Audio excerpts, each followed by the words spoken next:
సంఖ్యాకాండం 33వ అధ్యాయం. పరిశుద్ధమైన బైబిల్ గ్రంథం నుండి సంఖ్యాకాండం 33వ అధ్యాయాన్ని చదువుకుంటాం. మోషే అహరోనుల వలన తమ తమ సేనల చొప్పున ఐగుప్తు దేశంలో ఉండి బయలుదేరి వచ్చిన ఇజ్రాయేలీలు చేసిన ప్రయాణములు ఇవి. మోషే యెహోవా సెలవిచ్చిన ప్రకారం వారి ప్రయాణములను బట్టి వారి సంచార క్రమములను రాసెను.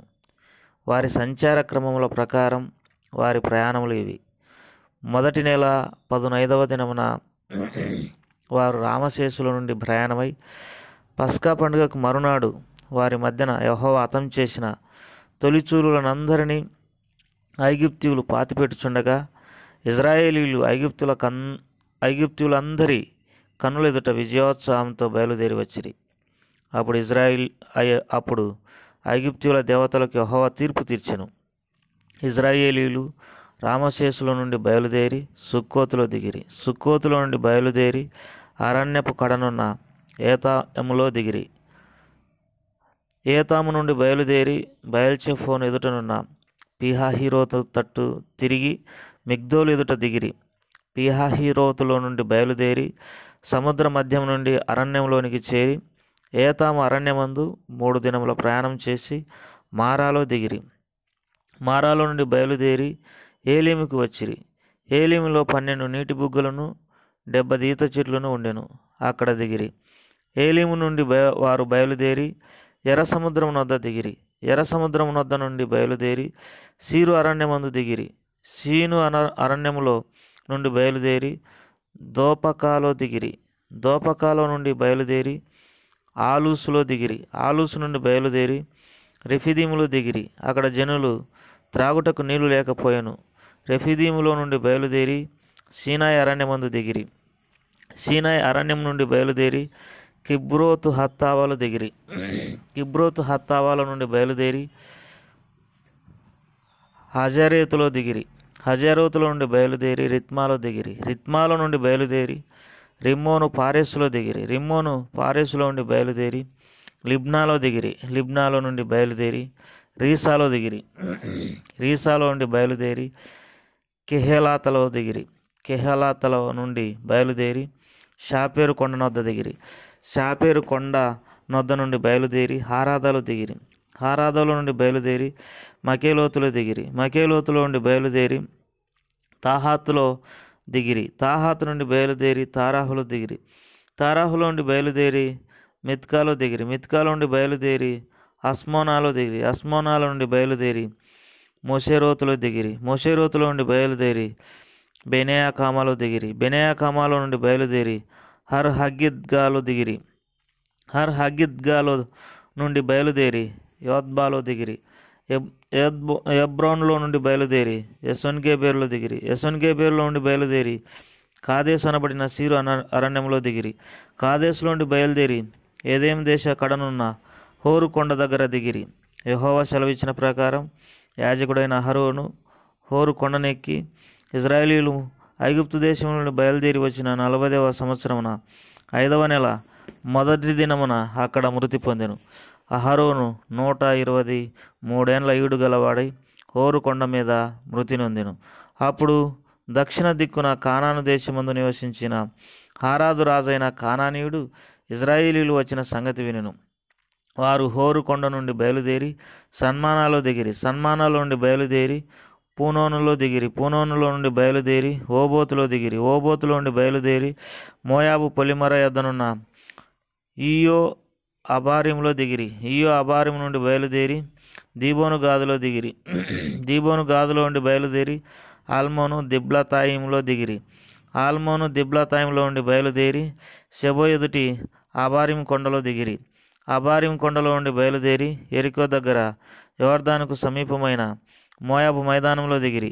వారు మోయాబు మైదానంలో బెత్షెమోతు మొదలుకొని ఆబేలు సిత్తిము వరకు యోర్దాను దగ్గర దిగిరి.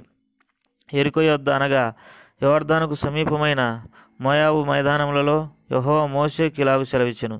నీవు ఇజ్రాయేలులతో ఇట్లనుము, మీరు యోర్దానును దాటి కానాను దేశం చేరిన తర్వాత ఆ దేశ నివాసులందరినీ మీ ఎదుట నుండి వెళ్ళగొట్టి వారి సమస్త ప్రతిమలను నాశనం చేసి వారి పోత విగ్రహములన్నిటినీ నశింపజేసి వారి ఉన్నత స్థలములన్నిటినీ పాడు చేసి ఆ దేశమును స్వాధీనపరుచుకొని దానిలో నివసింపవలెను. ఎలా అనగా దాని స్వాధీనపరుచుకున్నట్లు ఆ దేశమును మీకు ఇచ్చి తిని మీరు మీ వంశముల చొప్పున చీట్లు వేసి ఆ దేశమును స్వాస్థ్యంగా పంచుకునవలెను.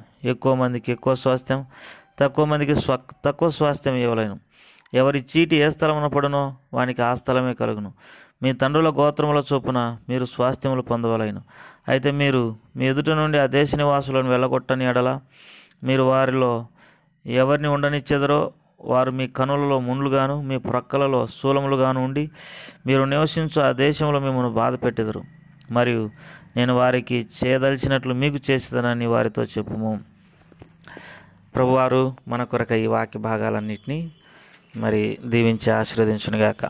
సంఖ్యాకాండం 33వ అధ్యాయంలో ఇజ్రాయేలీలు ఐగుప్తు దేశం నుండి మరి వారు చేసినటువంటి ప్రయాణ వివరాలన్నీ రాయబడుతూ వచ్చినాయి. ప్రభువారు ప్రతి విషయాన్ని మరి స్పష్టంగా మరి రాయించినాడు. మనము దేవునికి బాగా తెలుసు, లేకపోతే ఈ లోకంలో జరిగే సంగతులు అన్నీ బాగా తెలుసు. ఆయన మంచివారిని చూస్తున్నాడు, చెడ్డవారిని కూడా చూస్తుంటున్నాడని దేవుని వాక్యంలో రాయబడింది. ఆయనకు 7 కన్నులు గలవాడనే పేరు రాయబడింది. కాబట్టి మన ప్రతి చర్యను మనం కూర్చుండుట, మనం లేచుట, మనం మాట్లాడుట, మనం తలంచుట ఇవన్నీ బాగుగా ఎరిగినటువంటి వాడు. మనము పిండంగా రూపింపబడక మునిపే ఆయన బాగుగా ఎరిగినటువంటి వాడని దేవుని వాక్యం సెలవిస్తుంది. అంతేకాదు మన తల వెంట్రుకలన్నీ కూడా ఆయన లెక్కించినాడని రాయబడింది. మన పేర్లు ఆయనకు తెలుసు. మరి మనం ఈ దినం ఎన్ని అడుగులు వేసినామో ఆ అడుగులు కూడా లెక్కగట్టినటువంటి దేవుడు. అంటే ఏ మనుష్య జ్ఞానము లేకపోతే ఏ కంప్యూటరు ఏ పరికరము కంటే అసలు ఎవరూ ఊహించలేని గ్రహించలేని గొప్ప జ్ఞానం కలిగినటువంటి వాడు ఆ దేవుడు. అన్నిటినీ క్షుణ్ణంగా పరిశీలనగా తెలుసుకునేటటువంటి వాడు. కనుక ఆయన కనుల నుండి మనం ఎవరం కూడా మరి తప్పించుకోలేమన్న సంగతి మనం ఎరగవలసినటువంటి వారమైంటున్నాం. ఈ సంఖ్యాకాండంలో ఇజ్రాయేలులో ప్రయాణ పద్ధతి రాయబడింది. వారు ఏ స్థలాలలో వారు మరి దిగుతూ వచ్చినారో, ఎక్కడి నుండి ఎక్కడికి ప్రయాణం చేస్తూ వచ్చినారో దేవుని వాక్యంలో రాయబడింది. వారిని దేవుడు ఐగుప్తులో నుండి మరి కానాను దేశానికి తీసుకొని రావడానికి గల కారణం ఏంటంటే మరి వారి పితరులను దేవుడు జ్ఞాపకం చేసుకున్నాడు. వారి పితరులు అబ్రహాం, ఇస్సాకు, యాకోబులు దేవుని మాట విని దేవునికి అనుకూలంగా నడుచుకుంటూ వచ్చినారు. అందుకే దేవుడు వారిని ప్రేమించినాడు. వారిని యాజక రూపకమైనటువంటి జనంగా ఏర్పరచుకుంటానని దేవుడు వాగ్దానం చేసినాడు. అంతేకాదు దేవుడు వారికి ఒక శ్రేష్టమైనటువంటి దేశం, వాగ్దాన దేశం, పాలు తేనెలు ప్రవహించు దేశం, సంవత్సరాది మొదలుకొని సంవత్సరాంతం వరకు తన కనుదృష్టి ఉండేటటువంటి దేశాన్ని వారికి ఇస్తానని దేవుడు సెలవిచ్చినాడు. ఆ దేశంలో నెమ్మదిగా బతకడానికి, సుఖంగా బతకడానికి, సంతోషంగా బతకడానికి దేవుడు అన్ని ఏర్పాట్లు చేసినట్టుగా మనం ఎరుగుదాము. ఆ దేశంలో ఉన్నటువంటి 7 జాతులైనటువంటి మరి వారిని అనగా దేవుని ఆజ్ఞలను అనుసరించక, దేవుని మాట వినక, దేవునికి విరోధంగా నడుచుకుంటున్నటువంటి కానానీయులు, అమోరీయులు, ఎప్సీయులు, జింజింజీయులు రకరకాల ప్రజలను దేవుడు మరి ఆ 7 జాతుల వారిని దాంట్లో ఉండి ఎల్లగొడతానని చెప్పినాడు. కారణం ఏంటంటే వారు చెడు క్రియలను బట్టి దేవుడు ఆ దేశాన్ని లో నుండి వారిని వెళ్ళగొడతానని దేవుడు సెలవిస్తూ వచ్చినాడు. ప్రియమైనటువంటి సోదరి సోదరులారా, దేవుడు మనల్ని రక్షించిన తర్వాత ఆయన మనకు చేసినటువంటి వాగ్దానం ఏంటంటే నిత్య జీవమును మనకు అనుగ్రహిస్తానని దేవుడు వాగ్దానం చేసినాడు. అనగా మనము మరి ఈ లోకములో ఎన్నో శ్రమలు ఈ యాత్రలో ఎదుర్కొంటున్నప్పటికీ, కరువు కాటకాలు, ఇబ్బందులు, అనారోగ్యాలు, సమస్యలు, నిరాశ నిస్పృహలు మరి అనేకం మనం ఎదుర్కొంటున్నప్పటికీ మనకు దేవుడు చేసినటువంటి వాగ్దానం పరలోక రాజ్యము మనకు అనుగ్రహిస్తానని దేవుడు సెలవిచ్చినాడు. యోహాను సువార్త 14వ అధ్యాయం 1వ వచనంలో మీ హృదయములను కలవరపడనీకుడి, మీరు దేవుని యందు విశ్వాసం ఉంచుచున్నారు, నా యందును విశ్వాసం ఉంచుడి, నేను మీకు స్థలం సిద్ధాశ వెలుచున్నాను, నా తండ్రి ఇంట అనేక నివాసములు కలవు, లేని ఎడల మీతో చెప్పుదునని మరి యేసుప్రభువు సెలవిచ్చినాడు. పరలోకంలో మనకు ఇండ్లు ఉంది, పరలోకంలో మనకు నిత్య విశ్రాంతి ఉంది. దేవుని వాక్యంలో ప్రకటన గ్రంథంలో రాయబడినట్టు ప్రభునందు మృతి పొందు మృతులు ధన్యులని రాయము, వారు తమ ప్రయాసములు మాని మరి విశ్రాంతి పొందుటకు మరి కొనిపోబడుచున్నారని దేవుని వాక్యంలో రాయబడింది. నిత్య విశ్రాంతి పరలోకంలో ఉంది. పరలోకంలో ఆకలి దప్పులు లేవు, దుఃఖం లేదు, కష్టం లేదు, రోగం లేదు, కన్నీరు లేదు, బాధ లేదు.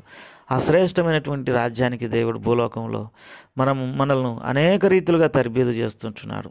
వాస్తవం ఇజ్రాయేలీలను ఐగుప్తులో నుండి తీసుకుని వచ్చిన తర్వాత ఆ కానాను దేశంలో ప్రవేశపెట్టడానికి పాలు తేనెలు ప్రవహించే ఆ దేశంలో ప్రవేశపెట్టడానికి అనేక రీతిలుగా వారిని పరీక్షించినాడు.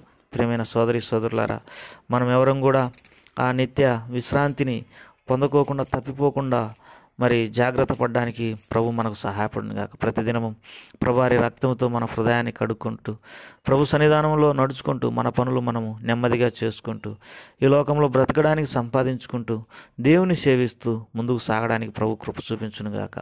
ఈ ప్రయాణ పద్ధతి వలన మనం ఎరగాల్సినటువంటి సందర్భ సత్యం ఏంటంటే ఆయన మనల్ని అనేక రీతులుగా మరి ఈ లోకంలో నడిపించిన తర్వాత పరలోకానికి చేరుస్తాడన్న సంగతిని నమ్మవలసినటువంటి వారమైంటున్నాం. ప్రభు అటువంటి కృప దయచేయును గాక. ప్రేమగల తండ్రి, దయగల ప్రభా, నీకెంతో వందనాలు, స్తోత్రములు. ఉదయకాల సమయంలో నేను స్తుతిస్తూ ఆరాధిస్తుంటున్నాం. సంఖ్యాకాండం 33వ అధ్యాయాన్ని చదువుకోవడానికి సహాయపడుతున్నావు. మా కొరకే మీరు సిద్ధపరిచినటువంటి ఆ పరలోక రాజ్యాన్ని బట్టి వందనాలు ప్రభా.